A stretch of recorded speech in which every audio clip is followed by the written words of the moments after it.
Elementary Cultivation 3. Siafang. March 26, 2004. Translation edited by Chinyu. 15. Do not fear death. From a natural point of view, physical death is a necessary thing.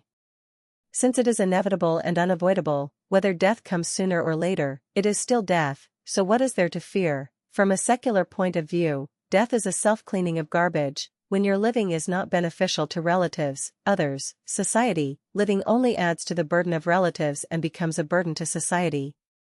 Insisting on living is like occupying a pit and not defecating, which is selfish and immoral behavior. From a philosophical point of view, death is life, life is death. Without death there is no life, without life there is no death. If the body does not die, the soul cannot be liberated. Death itself is a kind of transcendence, is another kind of life, is happiness. What is there to fear? From a material point of view, matter is indestructible and can only transform from one state to another.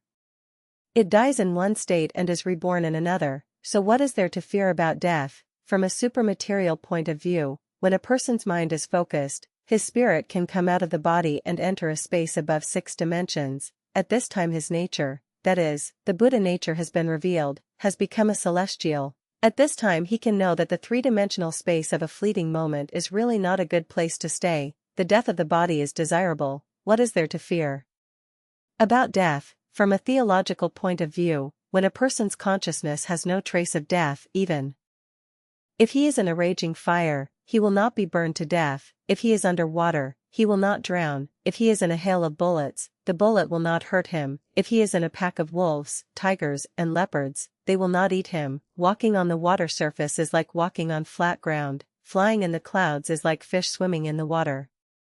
At this time, you have become a god. What is there to fear about death? 16. Be as wood and stone. Wood and stone, receiving the essence of the sun and moon and the spirit of heaven and earth, remain fearless of the sun and rain, wind and frost.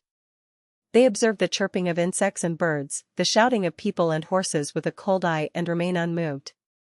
If one constantly remembers the great affairs of the world and cares about the suffering of ordinary people everywhere, then there will be no peace in one's heart. Without peace, how can one perceive the Tao? From a higher dimensional perspective, everything in the three-dimensional space is like colorful bubbles that disappear in an instant.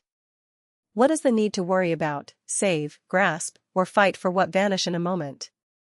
Without a heart like wood and stone, becoming a celestial being is like a bubble, a shadow dot.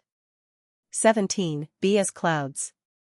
Unrestrained, shapless, without honor or disgrace, without trouble or annoyance, drifting with the wind, not lingering in any beautiful scenery. When there is water, it falls down, nourishes all things. When it meets clouds of opposite charge, it draws a lightning bolt, sounds a thunder, decorates the sky. Otherwise, borrow the heat of the sun and disappear into the vast universe. 18. Be as ice. When things meet fire, they burn. When they meet heat, they rot. When they meet cold, they last. When they meet ice, they are constant. If you can reach the state of heart like ice, feelings like water, there will be no strong feelings of love, hate, and separation. Don't be afraid of ordinary people seeing you as a cold-blooded animal, an inert gas, a weird person. 19. Be as water. The best is like water. I am formless, but can become any shape. I am weak, but can create huge waves. I have no desire, but can nourish all things. I am pure, but can wash away all dirt. I am humble, but all things have to rely on me.